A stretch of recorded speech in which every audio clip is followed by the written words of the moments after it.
Obergefreiter Klaus Weber pressed his face against the cold stone of the Belgian farmhouse window, his breath fogging the glass as he strained to see through the pre-dawn darkness of December 17, 1944.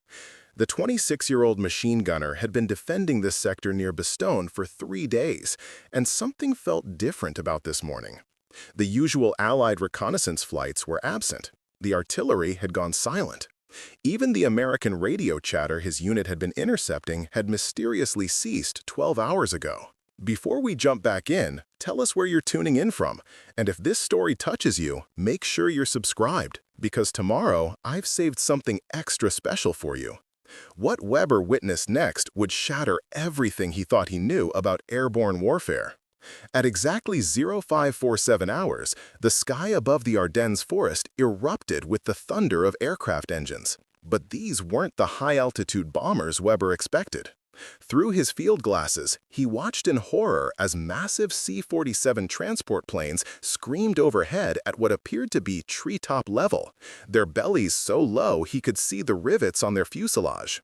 Then came the impossible sight that would haunt German defenders for the remainder of the war. Parachutes blooming open barely 500 feet above the ground.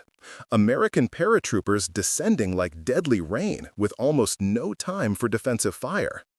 Unmöglich, Weber whispered, his training manual falling from his trembling hands. Every tactical doctrine he had studied, every defensive strategy drilled into him during 2 years of Wehrmacht service had been built around one fundamental assumption. Airborne troops needed altitude to deploy safely.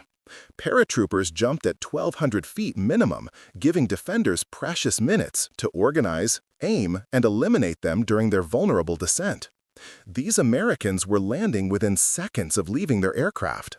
The seeds of Weber's shock had been planted 3 years earlier, when German military intelligence first began studying Allied airborne capabilities. Following the successful German airborne assault on Crete in 1941, Wehrmacht tacticians had become convinced they understood the limitations and vulnerabilities of parachute operations. Their analysis, distributed to every defensive unit by late 1943, was explicit in its conclusions. Allied paratroopers would require minimum jumping altitudes of 1,000 to 1,500 feet to ensure safe deployment of their equipment and personnel. This intelligence assessment wasn't mere speculation. It was based on captured British training manuals from North Africa, interrogations of Allied prisoners, and careful observation of documented airborne operations in Sicily and Italy. German defensive doctrine had been methodically constructed around these perceived constraints. Anti-aircraft batteries were positioned and calibrated for high-altitude transports. Machine gun nests were designed with predetermined firing solutions for slow-moving parachutists during extended descents. Infantry units practiced engaging airborne forces during the long minutes it would take them to organize after landing scattered across wide drop zones. Hauptmann Friedrich Schulze, commanding the 352nd Infantry Regiment's anti-aircraft section, had personally supervised the installation of defensive positions around Bastogne based on these calculations. His orders, typed on official Wehrmacht stationery and distributed to every squad leader, were unambiguous. Enemy paratroopers will present targets for approximately 4 to 6 minutes from aircraft departure to effective ground organization. Use this time advantage to eliminate maximum enemy personnel during descent and initial landing phases. The German military's confidence in these assessments was reinforced by their own operational experience. Luftwaffe paratroopers, the elite Fallschirmjäger, had always jumped from safe altitudes. Their training emphasized the importance of adequate height for equipment checks, formation maintenance, and controlled landings. When German airborne commander General Kurt Student designed the Crete operation, he had insisted on jumping altitudes of 1,400 feet specifically to ensure his troops could survive the descent and organize effectively upon landing. This tactical orthodoxy became gospel throughout the German armed forces. Field manuals issued in 1942 and 1943 contained detailed illustrations showing the expected pattern of Allied airborne assaults. High-flying transports, extended parachute descents, scattered landings requiring time for regrouping. Defensive exercises conducted across occupied Europe trained Wehrmacht units to exploit these anticipated vulnerabilities. Machine gunners practiced tracking slow-moving targets across the sky. Artillery observers calculated firing solutions for transport aircraft flying predictable patterns at safe altitudes. By December 1944, this doctrine had been refined through bitter experience. German forces had successfully repelled or severely damaged Allied airborne operations in Normandy precisely by exploiting these expected tactical limitations. At Sainte-Mère-Église and around the Coton Peninsula, Wehrmacht defenders had inflicted heavy casualties on American paratroopers by utilizing the defensive advantages their intelligence had predicted. Time to sight and engage descending troops, opportunities to eliminate scattered units before they could consolidate, and the ability to concentrate defensive fire against predictable drop zones. The psychological impact of this tactical success cannot be overstated. German commanders from regiment to division level had developed supreme confidence in their ability to neutralize Allied airborne threats. Intelligence reports circulated in November 1944 described American paratrooper units as tactically predictable and operationally constrained by safety protocols that limit their effectiveness. Wehrmacht training bulletins emphasized that while American paratroopers might be individually brave and well-equipped, their operational methods made them vulnerable to prepared defenses. This confidence extended beyond tactical considerations into the realm of technological assumptions. German engineers had studied captured American parachute equipment and concluded that Allied gear was designed for maximum safety rather than tactical effectiveness. The T-5 parachutes used by American forces appeared to German analysts to be optimized for gentle landings from safe altitudes, not rapid deployment under combat conditions. Weber himself embodied this institutional confidence. During his training at the Wehrmacht School in Munich, instructors had used captured film footage of American airborne exercises to demonstrate Allied tactical limitations. Preparing and narrating this story took us a lot of time, so if you are enjoying it, subscribe to our channel. It means observe their altitude requirements, his sergeant had explained, while pointing at grainy footage of C-47s flying in neat formations. The Americans are predictable. They value individual safety over tactical surprise. This gives us the advantage of time and preparation. The German defensive preparations around Bastogne reflected this analysis. Anti-aircraft guns were positioned to engage high-flying transports. Observation posts were established to provide early warning of approaching airborne formations. Communication networks were designed to coordinate defensive responses during the expected multi-minute engagement window. Even the positioning of reserve forces assumed there would be adequate time to redeploy based on identified drop zones. What Weber and his fellow defenders couldn't have anticipated was the revolutionary training program that had been secretly developed by American airborne forces throughout 1944. Following the mixed results of D-Day operations, American paratroop commanders had recognized that traditional jumping altitudes, while safer, compromised tactical surprise and increased vulnerability during descent. Colonel James Gavin of the 82nd Airborne had begun experimenting with ultra-low altitude drops as early as August 1944, conducting classified training exercises that pushed the boundaries of parachute deployment.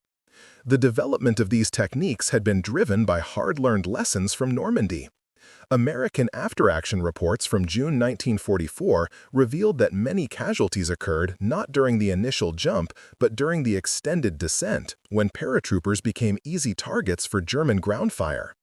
Units scattered across wide areas had required precious time to organize, time that German defenders consistently exploited. The solution, developed through months of dangerous experimentation, was to compress the entire airborne insertion into the shortest possible time frame. By November 1944, select American airborne units had mastered the art of jumping from altitudes as low as 400 feet, using specially modified equipment and intensive training protocols. These techniques required split-second timing, perfect coordination between aircraft and jumpers, and a level of physical conditioning that pushed human capabilities to their limits.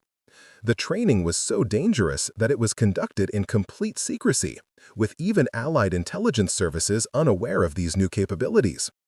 The psychological preparation of American paratroopers for these ultra-low jumps represented a complete reversal of traditional airborne doctrine. Where German philosophy emphasized careful planning and safe execution, American commanders now stressed instantaneous decision-making and acceptance of extreme risk. Training exercises at Fort Bragg and other installations became legendary for their intensity, with paratroopers jumping from progressively lower altitudes until they could deploy and land effectively with less than 15 seconds of descent time. This radical tactical evolution remained invisible to German intelligence services. Intercepted communications referred only to standard airborne training. Captured equipment showed no obvious modifications. Even German agents operating in Britain and North America found no evidence of changes to American airborne doctrine. The secrecy surrounding low-altitude training was so complete that most American military units remained unaware of these capabilities until they witnessed them firsthand in combat. The element of surprise was further enhanced by deliberate American deception efforts. Standard airborne exercises continued to be conducted at traditional altitudes, maintaining the illusion that American doctrine remained unchanged. Radio communications during actual low-altitude operations used coded terminology that suggested conventional jumping procedures. Transport aircraft approached their targets using flight patterns identical to those employed during high-altitude drops, revealing their true intentions only in the final moments before parachute deployment. As Weber crouched in that Belgian farmhouse on December 17th, watching American paratroopers materialize from the sky with supernatural speed, he was witnessing the culmination of one of the most successful tactical innovations of the war. The German defensive system, so carefully constructed around predicted enemy limitations, was encountering a capability that simply shouldn't exist according to everything Wehrmacht doctrine considered possible. The immediate tactical impact was devastating. German machine gunners, trained to track slow-moving targets across extended descents, found themselves unable to adjust their fire quickly enough to engage paratroopers who appeared and landed within seconds. Anti-aircraft batteries, positioned to engage high-altitude transports, discovered their weapons couldn't depress quickly enough to target the low-flying C-47s. Communication networks designed to coordinate responses over several minutes became irrelevant when American forces were organized and advancing within moments of touchdown. But the psychological impact proved even more profound than the tactical surprise. Weber, like thousands of other German defenders that morning, experienced a complete breakdown of tactical certainty that had sustained Wehrmacht resistance for 5 years of war. If American forces could achieve the impossible in airborne operations, what other assumed limitations might prove to be illusions? If German intelligence could be so fundamentally wrong about enemy capabilities, how could any defensive planning be trusted? The success of these ultra-low altitude drops would reshape not just the immediate battle around Bastogne, but German perceptions of American military capabilities for the remainder of the war. What began as a tactical innovation designed to solve specific operational problems became a psychological weapon that undermined the very foundations of Wehrmacht defensive confidence.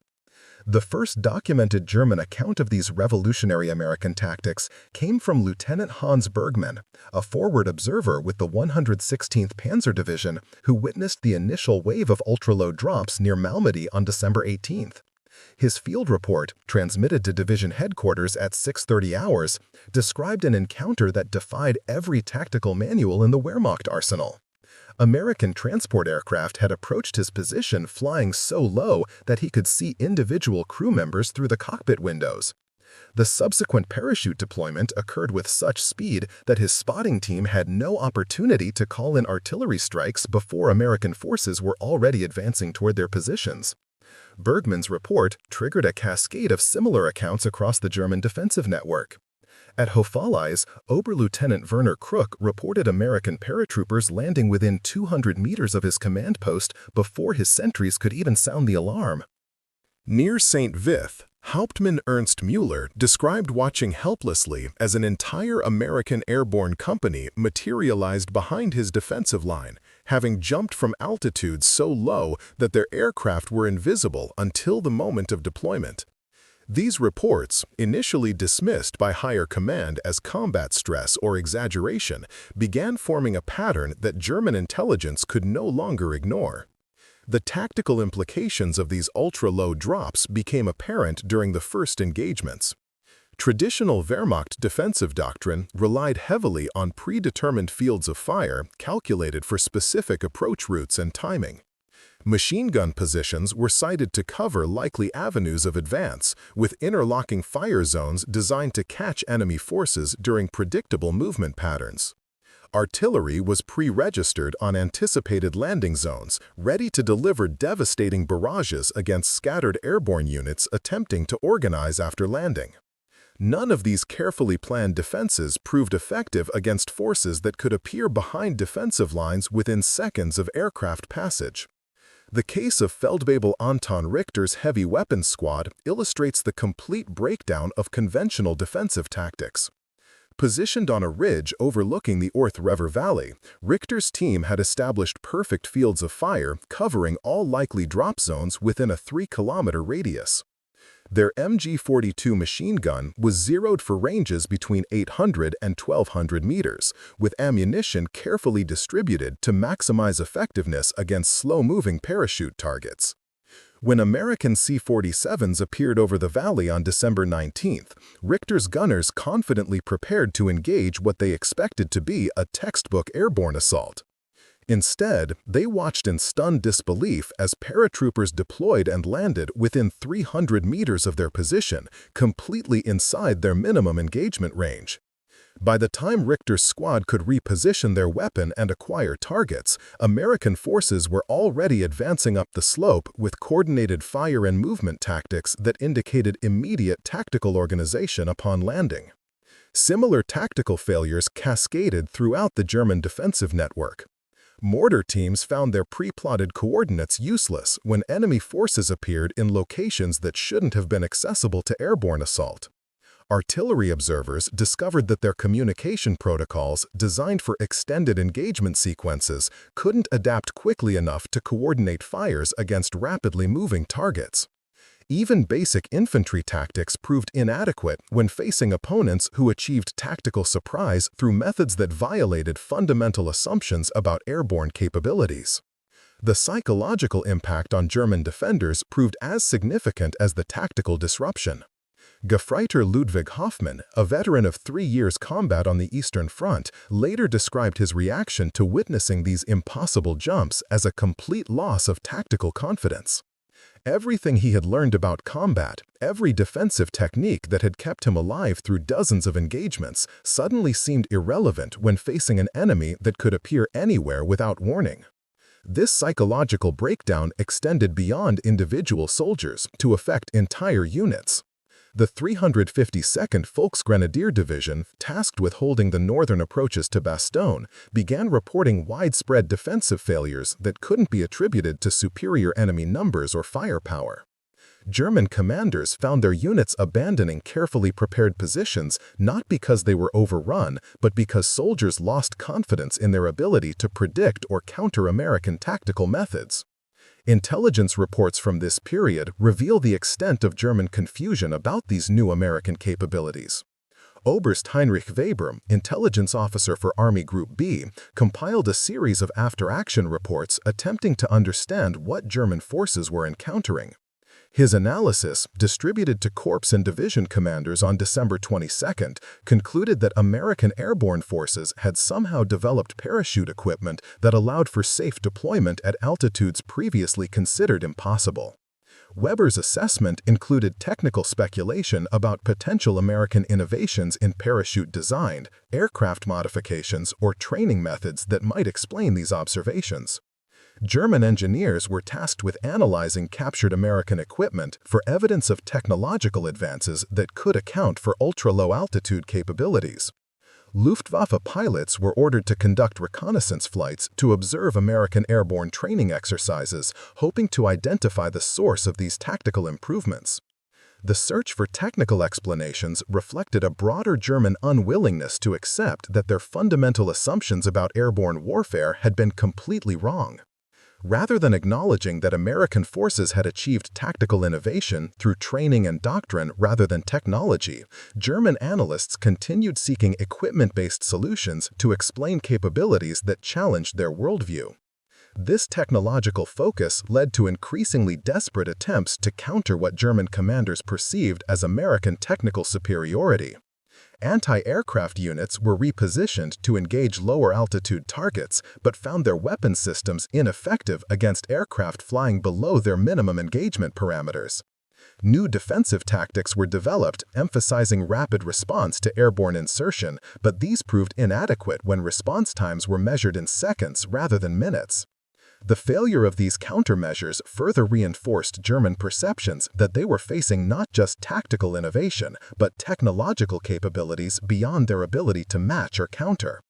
Reports from division and corps commanders during late December 1944 reflected growing resignation about their ability to defend against American airborne forces using conventional methods. Perhaps the most significant impact of these ultra-low drops was their effect on German strategic planning. Wehrmacht doctrine had relied heavily on the predictability of Allied airborne operations for defensive preparations across the entire Western Front. The sudden revelation that American forces could deploy anywhere, at any time, without the warning traditionally provided by high-altitude approach flights, fundamentally undermined German confidence in their ability to maintain static defensive positions. This strategic uncertainty manifested in operational changes that weakened German defensive effectiveness throughout the Ardennes campaign. Reserve forces that had been positioned based on predicted airborne threat patterns were redistributed to guard against the possibility of surprise drops in previously secure areas. Communication networks were reorganized to provide faster response times, reducing their effectiveness for coordinated defensive operations. Artillery positions were relocated to provide better coverage against close-range targets, compromising their ability to support broader defensive fires. The cumulative effect of these changes was a German defensive system that became less effective against conventional attacks while remaining vulnerable to the very airborne tactics it was attempting to counter. American ground forces advancing through the Ardennes encountered German resistance that was confused, disorganized, and psychologically shaken by the constant threat of surprise airborne assault from directions and at times that defied all previous tactical experience. Up next, you've got two more standout stories right on your screen. If this one hit the mark, you won't want to pass these up. Just click and check them out.